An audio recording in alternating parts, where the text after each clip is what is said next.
Assalamualaikum warahmatullahi wabarakatuh. Akkam jirtan daawwattoota keenya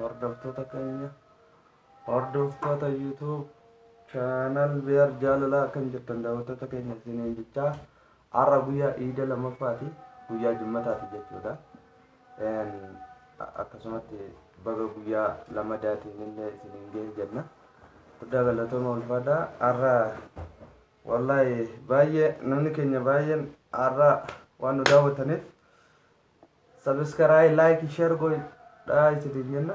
Gochuu hin dagatinaa isiniin jenna. Kun egaa manzara ijoolleetti illee kaayamee jira. Manzara kana keessa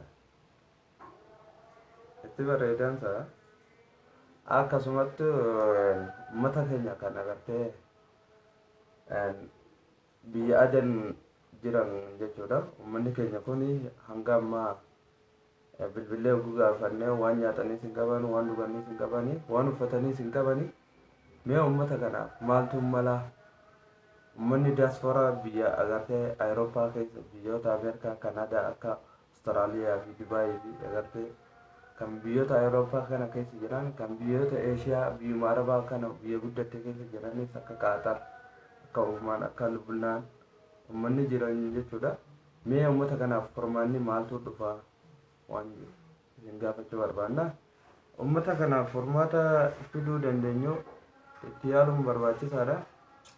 Warroonni immoo chaanala daawwachaa jirtanis akkasumas subscribe like share gootanii viidiyoo kana uummata sun biraan akkanaan geessanii isin gaafata. Warroota diasporaa jiran jechuudha.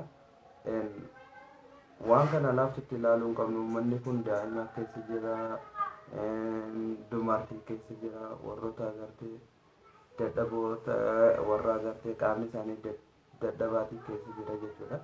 Kanaafuu uummata kanaaf furmaata maal finnaa waan isin gaafachuu barbaada.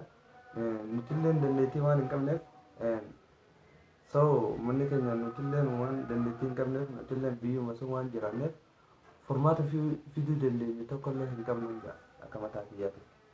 Kanaafuu mee yoo dandeessan furmaata waan fiduu dandeessan uummata kanaaf furmaata godhaan isiniin jaa. Kanumaan isin gaafachuu barbaada. Guyyaa Jimmataa kanaanis rabbiin baga Iida lammaffaa guyyaa Jimmataan isiniin gahe jenna. Eid Mubaarak isiniin jenna. Akkasumatti uummata muslimaatis ta'e uummata amantaa biraatis ta'e uummanni Oromoo sabaa sablammiin addunyaa kanaa hundi keessanuu Eid Mubaarak isiniin jenna. Baga ayyaana muslimaa ayyaana Iidal Fitrii Iida soomanaa kanaan isin gahe isiniin jenna. Kanaafuu warroonni agartee waan kana keessaa agartee Oromoo yomman quba qabaattan akka hin daganneen isin gaafadhaa. Akkasumatti warroonni chaanala qabdanis viidiyoo kana subscribe like share gootanii facaasuu isin gaafanna. Guddaa galatoomaa ulfaadhaa. Eid Mubaarak isiniin jenna. Hanga walitti deebinutti nagaan nuuf turaa isiniin jenna. Assalaamu alaikum.